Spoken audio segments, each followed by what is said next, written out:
in the midst of sexual assault allegations and the worst Russian collusion possible conspiracy, in the midst of all of this, we have what may be the greatest mystery of all, and that is the tackling and beating up of Rand Paul in his own yard. I'm sure you've heard about this. And by the way, in full disclosure, I need you to know that I voted for Rand Paul in the 2016 Republican primary.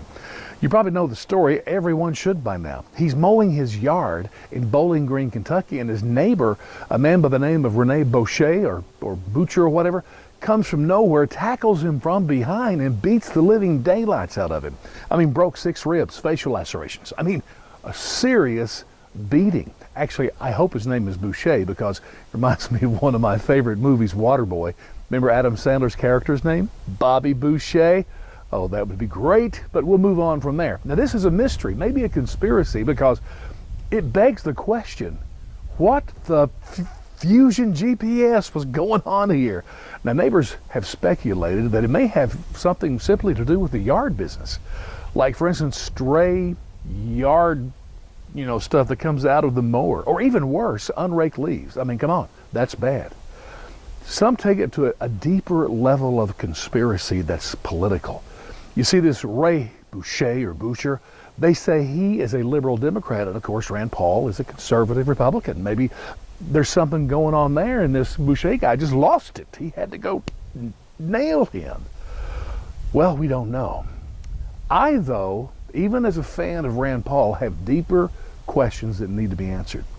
Here's one. They said in the news article that he was wearing some kind of earmuffs, and that was one of the reasons he didn't know this guy was coming. He couldn't hear anything. Now, the question I've got, and this is important, were those ear things he had on, were those stereo headphones with solid rock and roll blasting? Or were they those goofy looking earmuff things just because lawnmower sound is too loud?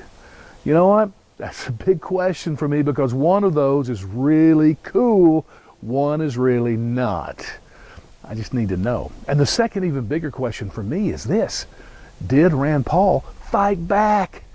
I like fighters. Listen, I promise you, if somebody tackled me from behind, was beating the crap out of me, listen, unless you knock me out, I am going to come at you with my hands, my feet. I'll bite you anything I can do. You will know you've tackled old Bill, because you will have some pain. I'll get some blows in. So did Rand Paul fight back, or did he just, because he was tackled, roll over in a fetal position and just take it? Man, I genuinely hope not. Bottom line is, it's a big mystery. But I will say this: Rand Paul has endeared himself to me a little bit more just by the fact that he was mowing his own yard.